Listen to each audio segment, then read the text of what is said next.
દિલ્હી પર અત્યારે દુનિયાભરની નજર છે, કારણ કે દિલ્હીમાં પંજાબ અને હરિયાણાના ખેડૂતો વિરોધ કરી રહ્યા છે. તો આપણને સવાલ એ થાય છે કે આ વિરોધ શેનો કરી રહ્યા છે, એ ખેડૂતોની ડિમાન્ડ શું છે, અને સૌથી ઇમ્પોર્ટન્ટ કે ફક્ત અને ફક્ત પંજાબ અને હરિયાણાના ખેડૂતો જ કેમ પ્રોટેસ્ટ કરી રહ્યા છે. આ બધા સવાલોના જવાબ જોઈતા હોય ને તો ધ્યાનથી સાંભળજો. હું તમને એક વાત કહું.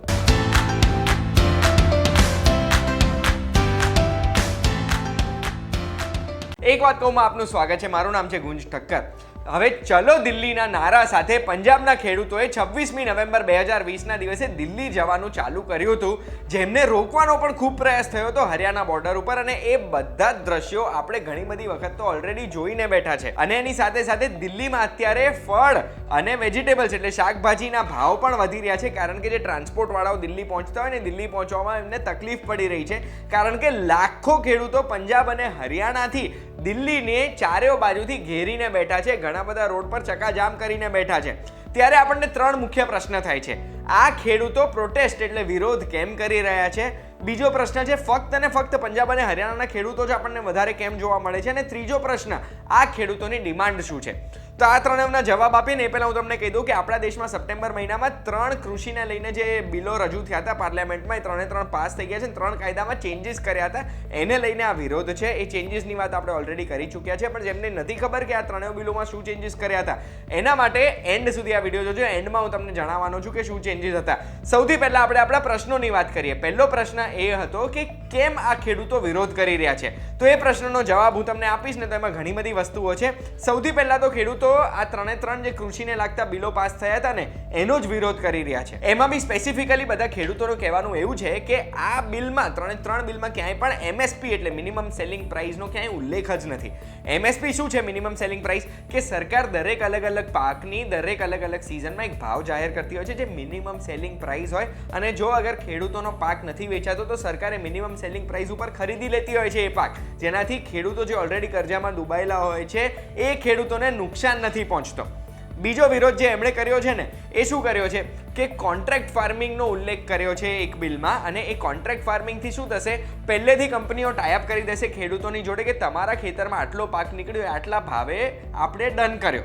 એમાં ખેડૂતોનું કહેવાનું શું છે કે બીજા કોઈ પણ રેગ્યુલેશન્સ નહીં હોય તો પ્રાઇવેટ કંપનીઓ ફાયદો ઉઠાવશે, મોનોપોલાઇઝ કરશે. એટલે એક પ્રોડક્ટ એક જ કંપની વેચે એટલે ભાવ એ કંટ્રોલ કરી શકે. અને મોનોપોલી કરશે ને, એના લીધે ખેડૂતો હેરાન થશે. ખેડૂતો હેરાન થવાનું બીજું કારણ એ પણ છે કે આપણા દેશમાં ખેડૂતોની હોલ્ડિંગ ઘટી રહી છે. સરકારના આંકડા પ્રમાણે જ જેમ જેમ વર્ષો વીતી રહ્યા છે એમાં હોલ્ડિંગ ઘટે છે. અત્યારે તમે જોઈ શકો છો ઓન એન એવરેજ 1.08 હેક્ટરની જ હોલ્ડિંગ રહી છે ખેડૂત પાસે. એનો મતલબ કે સ્મોલ અને માર્જિનલ ફાર્મર્સ આપણા દેશમાં વધારે છે. એનો મતલબ એ કે જેટલો નાનો તમારો એરિયા છે એટલો ઓછો પાક આવે. જેટલો ઓછો પાક આવે એટલું તમે ભાવ પ્રોપર ના કરાવી શકો પ્રાઇવેટ કંપનીઓ જોડે. અને એક કંપની ઘણા ખેડૂતો જોડે ભાવ કરીને બધાને દબાઈને બધાને નુકસાનમાં નાખી શકે. એટલે આ વિરોધ થઈ રહ્યો છે. ત્રીજો વિરોધ એ કર્યો છે ખેડૂતોએ કે અત્યાર સુધી શું હતું કે ખેડૂતો પાક ફક્ત અને ફક્ત એપીએમસીમાં કે પછી જે સ્પેસિફાઈડ મંડી હોય ને એમાં જ વેચી શકે. પણ હવે એ કાયદો હટાવી દીધો છે. સરકારે એવું કીધું છે ખેડૂતો ક્યાંય પણ પોતાના મનમરજીના ભાવે ક્યાંય પણ ધંધો કરી શકે, રાજ્યમાં, રાજ્યની બહાર ક્યાંય બી. આનાથી ખેડૂતોને શું થાય છે કે એપીએમસી એક્ટ છે ને એનો પાવર ઘટી જશે. અને એ પાવર ઘટશે ને તો અત્યારે ખેડૂતોમાં જે સંપ છે ને એ સંપ નહીં રહે અને બધા એકબીજાના કોમ્પિટિટર બની જશે. તો પછી સવાલ એ થાય છે કે કેમ ફક્ત અને ફક્ત પંજાબ અને હરિયાણાના ખેડૂતો જ હાઈએસ્ટ વિરોધ ઉપાડી રહ્યા છે? તો એનો જવાબ છુપાયેલો છે આપણા દેશની સરકારે રિલીઝ કરેલા આંકડામાં, જેમાં ખરીફ સિઝનનું એમએસપી પર સરકારે જે ડાંગર એટલે પેડીના પાકની ખરીદ કરી હતી ને, એ આંકડામાં એ જે આંકડા હતા એ આંકડા પ્રમાણે આશરે 45,000 કરોડ રૂપિયાની ખરીદ આશરે 20 લાખ ખેડૂતો જોડે સરકારે કરી હતી, જેમાંથી 71% ખેડૂતો પંજાબના હતા અને 22% ખેડૂતો હરિયાણાના હતા.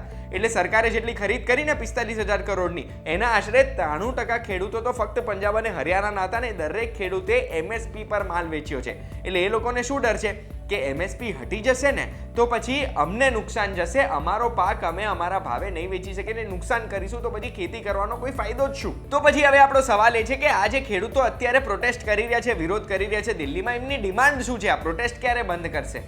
तो एनो जवाब छुपाएलो छे आ वीडियो में। हमारी मांगे ये है कि जो ये तीनों कानून हैं ये तीनों रद्द हों। ये किसानों के हित में नहीं है।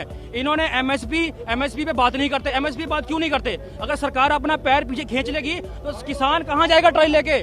સમરાઇઝ કરું ને તો ખેડૂતોની ફક્ત બે જ માંગ છે કે એમએસપી નો રિટર્ન ઉલ્લેખ કરો, તમે લખીને આપો કે એમએસપી ચાલુ જ રહેશે, એમએસપી હટશે નહીં. કે જેવું ઘણી મોબાઈલ કંપનીઓ કરતી હોય છે કે પહેલા ડેટા ફ્રી આપી દે એટલે આપણને ડેટાની આદત લાગી જાય ને પછી ડેટાનો ભાવ વધારી દે એટલે આપણે પૈસા ચૂકવવા જ પડે.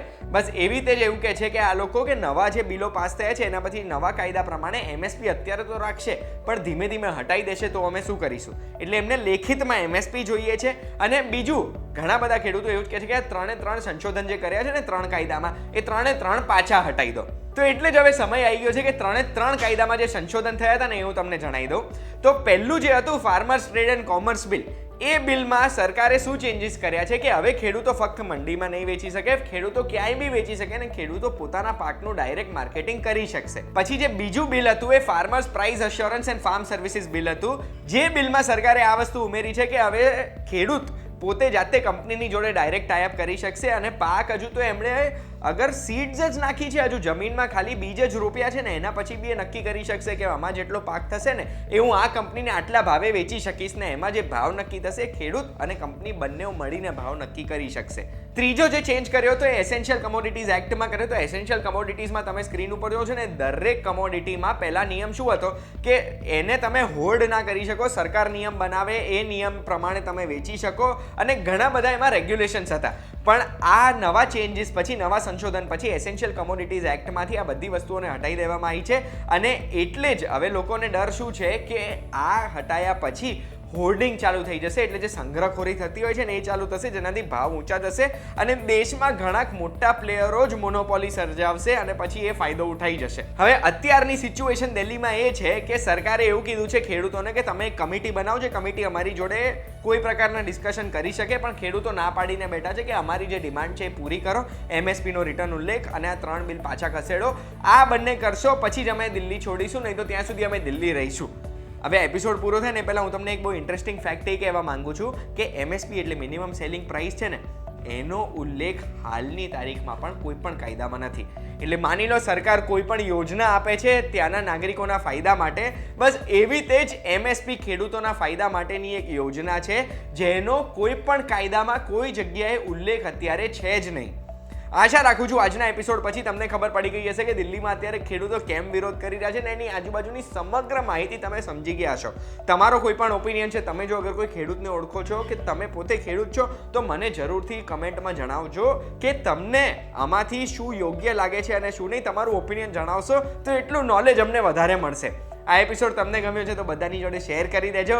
એક વાત કહું, જોતા રહેજો, અમને જે પ્રેમ તમે આપો છો એ ખૂબ ગમે છે, બસ એ પ્રેમ આપવાનું ચાલુ રાખજો અને VTVGujarati.com નું એપ ડાઉનલોડ કરવાનું ના ભૂલશો.